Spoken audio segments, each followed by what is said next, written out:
Hoje eu quero trazer para você, assim, tentar não ser uma aula tão longa, mas realmente só ser um ativador, aí um estimulador para que você possa praticar o discipulado. Primeiro eu quero dizer para você que é mais simples do que você imagina. Só comece com a sua equipe, comece com as pessoas mais próximas de você, pratique essas 12 dicas que nós demos lá atrás. E você vai perceber que no processo, nesse movimento, você já vai ter muitas respostas, dúvidas que você tinha, você vai encontrando essas respostas no próprio movimento. E claro, você pode contar conosco. Tá com alguma dúvida, tá com alguma dificuldade, vai ser um prazer ajudar você. Manda no nosso grupo de WhatsApp que a gente vai reunir essas perguntas e vamos fazer um encontro com todos os alunos que queiram participar e a gente vai estar lá respondendo, deixando salvo na nossa plataforma para você acessar essas dúvidas que são frequentes. Só peço algo, não deixe de praticar o discipulado. Eu quero, inclusive, estimular você. Existe uma pregação do pastor Abe Uber, que é Fator Barnabé. Gente, assim, que pregação maravilhosa. Eu assisti essa pregação alguns anos atrás, eu não me esqueci dela. E ela foi um grande diferencial para que realmente eu pudesse entender e valorizar o discipulado. E eu pude ter o privilégio de, antes mesmo de ser enviada para o ministério, de já ter no meu coração aquela essência, sabe, a respeito do discipulado e pensar, nós precisamos ter uma igreja que vive verdadeiro discipulado, de acreditar verdadeiramente no discipulado. E durante todos os anos, antes de ser enviada para o ministério, quando ainda era líder de jovens, nós já começamos a implantar o discipulado na nossa igreja local da época. E quando nós fomos enviados para o ministério, lá também nós iniciamos em todas as igrejas nas quais nós passamos, nós iniciamos a implantação do discipulado e isso foi algo assim, sem dúvida nenhuma, poderoso demais. Então, eu vou deixar uma referência bíblica para você, está no livro de Atos, capítulo 4, versículo 36 ao 37, que vai nos mostrar um pouquinho introdutoriamente a respeito da história de Barnabé. José, a quem os apóstolos deram o sobrenome de Barnabé, que quer dizer filho de exortação, levita, natural de Chipre, como tivesse um campo vendendo, trouxe o preço e o depositou aos pés dos apóstolos. Nesse texto diz que Barnabé era levita, era um judeu helenista, ou seja, ele era natural de Chipre. Ele tinha um apelido, tá? Barnabé não era o seu nome, Barnabé era o seu apelido. E que coisa curiosa, né? O nome dele, na verdade, era José. O apelido dele era Barnabé. O que significava Barnabé? Encorajador, aquele que anda lado a lado, aquele que auxilia. A mesma essência do nome Espírito Santo, do Paracletos, a mesma essência da origem dessa palavra é a essência da palavra Barnabé. Que interessante, né? O apelido dele revelava a sua principal característica de um verdadeiro discipulador. Além disso, lá no texto nos mostra que ele era um homem de posses, ele tinha um terreno lá em Chipre, que ele vende esse terreno e ele apresenta a oferta dessa venda aos pés dos discípulos em prol do evangelho. Então também nos mostra que ele era um homem abnegado, além de que ele era um importante líder na igreja de Jerusalém. Então, aqui nós fizemos uma leitura de quem era Barnabé. Algumas características, algumas qualidades. Tem outras mais que a gente vai aprender a respeito dele, mas eu acredito que a principal essência está no apelido que deram a ele. E nesse caso aqui um apelido não pejorativo, um apelido muito positivo, que é encorajador, filho da consolação, aquele que anda lado a lado, aquele que está junto. Que legal, né, ter esse apelido, porque isso realmente representava o coração de discipulador de Barnabé. E Barnabé, ele representa justamente esse movimento do discipulado na igreja primitiva. Aquela pessoa que anda junto, aquela pessoa que acompanha, aquela pessoa que investe na vida do seu próximo. É muito legal nós vermos isso, porque é a essência do discipulado na igreja primitiva. Inclusive, diferente do que muitos pensam, é exatamente esse caminho que nos aproxima de Deus e que nos torna pessoas melhores, pessoas mais maduras na nossa fé. Existem pessoas que falam assim, não, eu não quero me envolver, não. Não quero atrapalhar, não quero fazer parte, não quero me envolver, não preciso estar na igreja, basta ter meu tempo recluso em casa. Eu não preciso me relacionar com outras pessoas, elas não entendem que, na verdade, essas são atitudes anticristãs. Porque a igreja primitiva era uma igreja de relacionamento. E então, lá no livro de Atos, capítulo 9, do verso 26 ao 28, tendo chegado a Jerusalém, procurou juntar-se com os discípulos, todos, porém, o temiam, não acreditando que ele fosse discípulo. Mas Barnabé, tomando consigo, levou aos apóstolos e contou-lhes como ele vira o Senhor no caminho e que este lhe falara e como em Damasco pregara ousadamente em nome de Jesus. E estava com eles em Jerusalém, entrando e saindo, pregando ousadamente em nome do Senhor. Nós vemos que é o momento no qual Saulo passa por um processo de conversão. O que antes era o perseguidor da igreja, agora ele passa a ser alguém que genuinamente teve encontro com Jesus e que se voltou para Cristo. E ele está chegando ali na igreja de Jerusalém. E sabe o que acontece? aquilo que talvez aconteceria se ele chegasse nas nossas igrejas. Imagine você se alguém que persegue os cristãos, que mata, aprisiona, que tortura, que é um dos principais causadores da perseguição aos cristãos, simplesmente se converte e essa pessoa agora vai congregar na sua igreja local. Como que você trataria Saulo? Será que você acreditaria nele de primeira? Talvez não, a gente ficaria meio desconfiado, né? Com o pé atrás. Aí, pá, pera lá, será que ele não está infiltrado? Será que ele não está querendo nos delatar? Então, você percebe, depois quando você lê mais profundamente Atos 9, 26 ou 28, que foi exatamente esse comportamento da igreja. A igreja ficou com o pé atrás em relação a Saulo.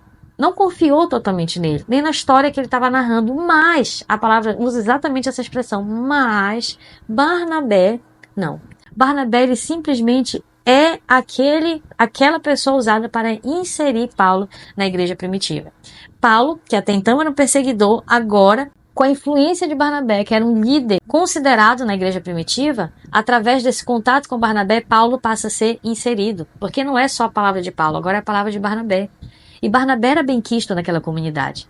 Então Barnabé usa da sua influência para agregar Paulo naquela igreja e começar a ajudá-lo a se relacionar e a se tornar um peixinho dentro d'água. Então sim, Barnabé foi um instrumento importantíssimo para que Paulo pudesse se relacionar com a igreja primitiva sem ser, deixado de lado, desprezado, até mesmo segregado dentro daquele ambiente. Não por nada, mas por receio que as pessoas tinham de que ele não estivesse falando a verdade a respeito do seu testemunho cristão. E aí anos vão se passando, tá? E você vai ver alguns relatos, e sempre é interessante que quando primeiro se menciona o nome de Barnabé e de Paulo, e isso tem um peso, porque o nome que vem na frente representa geralmente aquele que é o líder, aquele que tem mais relevância.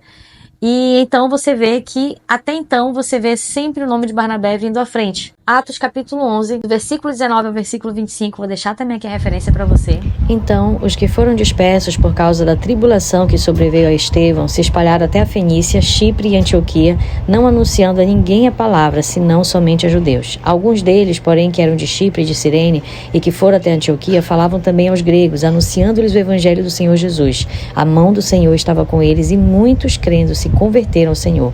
A notícia a respeito deles chegou aos ouvidos da igreja que estava em Jerusalém, e enviaram Barnabé até Antioquia. Tendo ele chegado e vendo a graça de Deus, alegrou-se e exortava a todos a que com firmeza de corações permanecessem no Senhor, porque era homem bom, cheio do Espírito Santo e de fé, e muita gente se uniu ao Senhor. E partiu Barnabé para Tarso à procura de Saulo. Tendo encontrado, levou-o para Antioquia, e por todo um ano se reuniram naquela igreja e ensinaram numerosa multidão. Em Antioquia foram os discípulos pela primeira vez chamados cristãos. Nós vamos observar um outro momento importante na história da igreja que está relacionada também ao Barnabé, que é o momento no qual surge a primeira igreja dos gentios, foi lá em Antioquia. E no momento que essa igreja surge, de pessoas que não eram judeus e não entendiam talvez os princípios básicos de fé, a igreja em Jerusalém se reúne e decidem mandar alguém para aquele local. E quem que vocês acham que eles mandam para esse local? Barnabé. Barnabé, sem dúvida, era a pessoa mais capacitada para essa missão. E sabe o que eu acho legal? Que quando Barnabé chega lá, ele carregava tanto esse espírito de fé, essa visão, esse coração de discipulador, porque o coração de discipulador, querido, é aquele coração que acredita nas pessoas. Ele vê graça onde as pessoas não veem graça. Ele vê vida, ele vê crescimento onde ninguém acredita. Esse é o coração do verdadeiro discipulador. Por isso eu quero encerrar sobre discipulado falando para você um pouco da essência do discipulado da igreja primitiva através da vida de Barnabé, que é um grande referencial de discipulador para nós.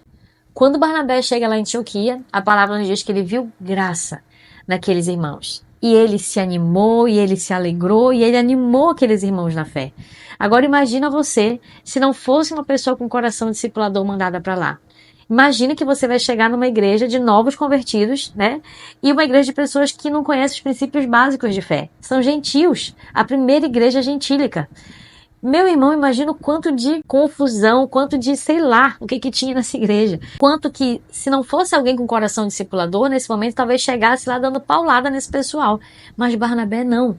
Porque ele não estava enxergando só aquele momento, ele estava enxergando o que viria adiante, ele estava enxergando aquilo que Deus estava produzindo naquelas pessoas, e isso trouxe alegria ao coração dele. Porque isso reflete realmente o coração de um discipulador. Ele não vai olhar só para o ponto negativo, só para aquilo que não tem, ele vai olhar para aquilo que vai vir a ser. E um detalhe importante é que nesse momento que ele chega em Antioquia, ele se lembra de Paulo.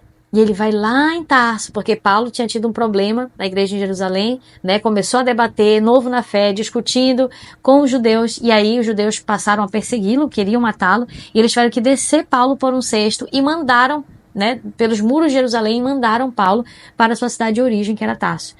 E lá em Tarso, historicamente acredita-se que nessa época ainda não existia igreja, né, ou cristãos lá em Tarso, ou uma estrutura de fé em Tarso para Paulo. Então Paulo muito provavelmente estava segregado naquele local, distante. Talvez fosse até né, o pastor Eber usa a expressão na pregação, que é como se fosse até um candidato a se afastar do caminho de Deus, não sabemos. Fato é que ele estava num local impróprio para alguém que estava nos seus primeiros passos com Jesus, longe, né, da comunhão com os santos, da igreja. E então é interessante o coração de Barnabé como discipulador, que ele decide ir lá em Tarso, ele busca Paulo, ele traz para perto de si Antioquia e ele investe na vida de Paulo. E o ministério de Paulo começa a florescer a partir disso. E aí você vê então esse coração de Barnabé que investe no improvável, porque Paulo, né? Hoje você ouve Paulo, o apóstolo Paulo, né? Que escreveu a maior parte dos livros do Novo Testamento. E às vezes a gente não para pensar que em algum momento Paulo foi alguém improvável. Alguém que foi rejeitado, alguém no qual a igreja sequer recebeu, mas foi inserida por Barnabé, alguém que precisou ser mandado lá para longe, para Tarso, porque estava tendo muitos problemas, era alguém inicialmente problemático, que se envolvia em discussões. E essa pessoa improvável, esse novo convertido, Barnabé vai lá atrás dele em Tarso, não esqueceu de Paulo, ele foi lá e trouxe ele para trabalhar junto consigo no ministério, para investir na vida de Paulo. Então você vê que Barnabé acreditava nas pessoas. Agora vamos dar mais um passo à frente. Tempos adiante, algum tempo depois do qual Barnabé e Paulo passaram esse momento lá, eles foram comissionados para um novo desafio, que foram as viagens missionárias. Veja primeiro que Barnabé nunca está sozinho, ele sempre tem alguém o qual ele está investindo. E isso tem a ver com o coração de discipulador. Não se isole, não ande sozinho, sempre tem alguém no qual você vai estar investindo. E é exatamente nesse momento dessas viagens missionárias que você vai perceber uma transição acontecendo. Lembra que eu disse para você anteriormente que toda vez que se cita na Bíblia o nome, até então, o nome Barnabé e Paulo, Barnabé sempre vem à frente, porque que representa aquele que ocupa um lugar de liderança. Agora você observa que há uma transição. A partir desse momento, após as viagens missionárias, há uma transição. A menção do nome de Paulo vem na frente de Barnabé. Barnabé, você observa que ele nunca se preocupou em trazer os holofotes para si. Não, eu sou líder da equipe. Não fui eu que te gerei, Paulo. Fui eu que te discipulei. Você percebe que Paulo ele começa a ganhar um enfoque ministerial maior e Barnabé ele não se importa de ocupar um lugar, entre aspas, secundário naquela missão. Então, até Atos, capítulo 13, versículo 7, você observa o nome de Barnabé sendo mencionado primeiro. Mas após esse texto, todas as próximas menções, Paulo vem na frente. E isso representa para nós aquele líder com coração de servo. E esse também é um coração de discipulador. Você não se importa de ver pessoas que vão crescer mais que você, que vão ser mais frutíferas que você, que vão ganhar mais almas do que você. Porque esse é o verdadeiro coração do discipulador. Você quer que seus filhos possam ir além. E eles vão além porque eles tiveram você como discipulador, porque você investiu na vida deles. E agora vamos dar mais um passo à frente dessa história para a gente já quase encerrar. Segunda viagem missionária, acho que você já ouviu falar, que houve um desentendimento entre Paulo e Barnabé. Por quê? Porque olha o coração discipulador de Barnabé. Na primeira viagem missionária, eles levaram junto com eles João Marcos. E no meio da viagem, João Marcos não aguentou o pipoco, voltou da viagem e arregou, né? Falou assim, não dou conta, não dá. E ele abandonou eles no meio dessa viagem. Não suportou essa viagem missionária, imagine os desafios que eles devem ter passado. Enfim, João Marcos decidiu abandoná-los. Na segunda viagem missionária, lembra que eu disse? O discipulador é aquele que acredita nas pessoas. Barnabé fala, vamos levar João Marcos. E Paulo, né, aquele coração de Paulo que você percebe nas epístolas, aquela pessoa mais veemente, mais duro, Paulo fala, não, negativo, vamos levar João Marcos, não vamos de jeito nenhum, porque ele nos abandonou, lembra que ele nos abandonou lá? Então, não vou levar de novo não acredito mais em João Marcos. Mas Barnabé, com o coração discipulador, bate o pé e fala, vamos levar, vamos acreditar, vamos investir, vai dar certo. E por causa dessa discussão, os dois se separaram. Paulo passou a viajar com Silas para essa viagem missionária e Barnabé passou a investir a sua vida em João Marcos. Aqui, a prioridade de Barnabé passou a ser cuidar de João Marcos. Passou a ser resgatar João Marcos, que estava afastado. E após isso, você percebe que Barnabé não é mais mencionado no livro de Atos, mas a sua influência continuou. Você percebe que ele fez com João Marcos o mesmo que ele fez com Paulo? E aí talvez você pense, pastora, será que valeu a pena? Será que, realmente Barnabé tinha que ter investido? João Marcos abandonou eles, deixava João Marcos para lá para investir em outro. Aí é que tá. Eu não sei se vocês sabem, mas João Marcos, mais tarde, se tornou o autor do mais objetivo relato da vida de Cristo, que é o livro de Marcos, e que tem como tema central Jesus Cristo como servo. Então sim, Barnabé acertou em sua decisão. Sabe qual é o detalhe interessante? 2 Timóteo, capítulo 4, do verso 9 ao 15, Paulo reconhece a importância de João Marcos no seu ministério. Passado muitos anos lá na frente, depois de muitas águas já tinham passado, Paulo simplesmente, numa das suas cartas, mencionando ali para Timóteo, ele dá várias orientações e uma delas ele fala, traga para mim João Marcos, porque ele me é útil ao ministério.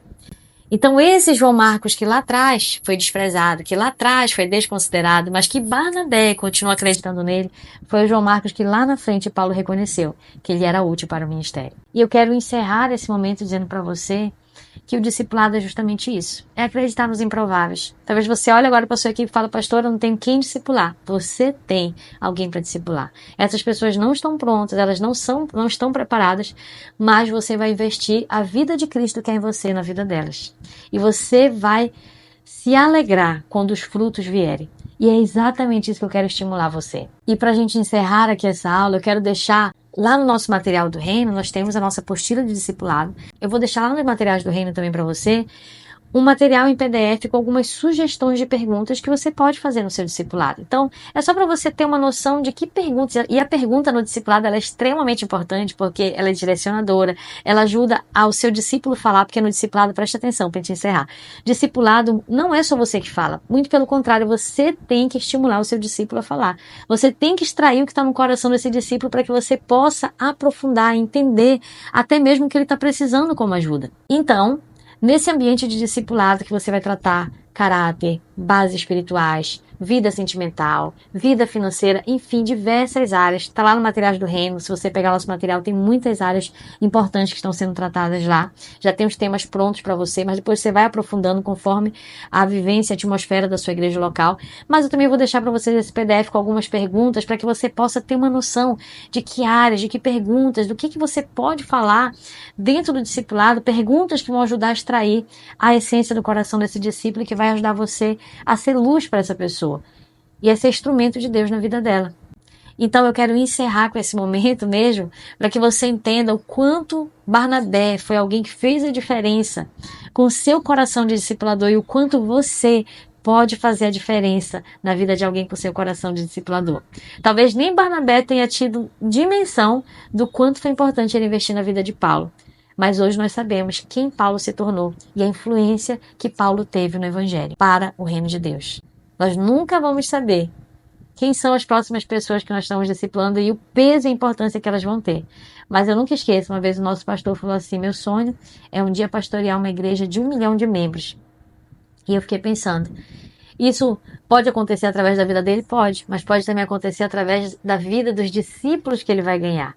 E esses discípulos vão pastorear outras pessoas, que vão pastorear outras pessoas, e quando você vê o impacto, é algo incalculável. Porque esse é o verdadeiro discipulado. Deus abençoe a sua vida.